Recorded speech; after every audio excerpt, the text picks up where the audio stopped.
In ciliated epithelium, the epithelial cells contain hair-like structures called cilia. So these are the cilia, the hair-like structures, and these are the epithelial cells, which can be cuboidal or columnar.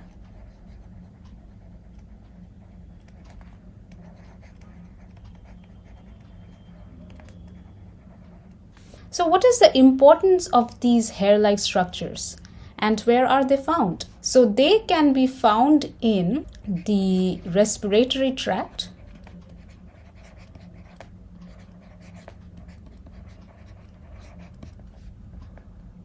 the oviduct, that is in the female reproductive system, and the Vasa efferentia in the male reproductive system.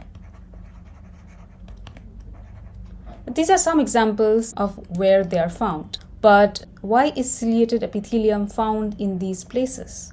So to understand that, let's take a look at what these cilia exactly do. So let's say in your upper respiratory tract, for example, let's say at the back of your nose, there are some dust particles floating around. Now, dust particles are bad for our lungs. They should not settle there, right? So the body doesn't want them there. So what does it do? It has to get rid of the dust particles. Similarly, there can be bacteria in your nose and your upper respiratory tract, like your trachea or bronchi or bronchioles, and also viruses and some other microorganisms. A lot of these are quite harmful to us and the body wants to get rid of them. So what it does is it secretes mucus. Now, I know what you're thinking, mucus is a disgusting substance. It's secreted by some of the cells that are there at the surface of the respiratory tract, but it's actually quite useful.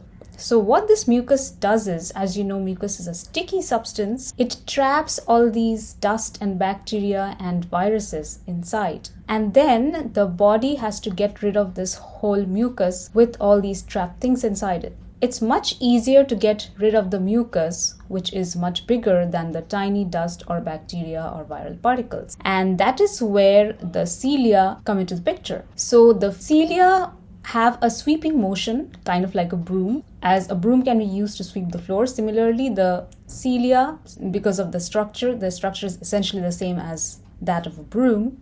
The cilia, when they move, they can sweep the mucus away from the body. If, let's say, there is some mucus stuck in your trachea, the sweeping motion of the cilia will move the mucus upwards, away from the body. Or if it's at the back of the nose, then the body will move the mucus forwards so that it goes outward towards the outside of the nose. So when the cilia move using their sweeping action, the mucus moves outwards, away from the body. So this is what happens in the respiratory tract. Now let me show you another example of what happens when cilia move. Let's take a look at what happens inside an oviduct. So you know that every month, or let's say every 28 days, the ovaries of a woman release one ovum in one of the oviducts. So that ovum is released at the beginning of the oviduct, and it has to be propelled forwards towards the uterus. Here again, the sweeping motion of the cilia come into the picture. The cilia sweep, and the ovum moves and moves and moves towards the uterus. So this is all that is there to know about ciliated epithelium. This is how the cilia function, whether to propel mucus or ova or something else, let's say sperm, in the male reproductive tract. This is pretty much all the cilia do in ciliated epithelium.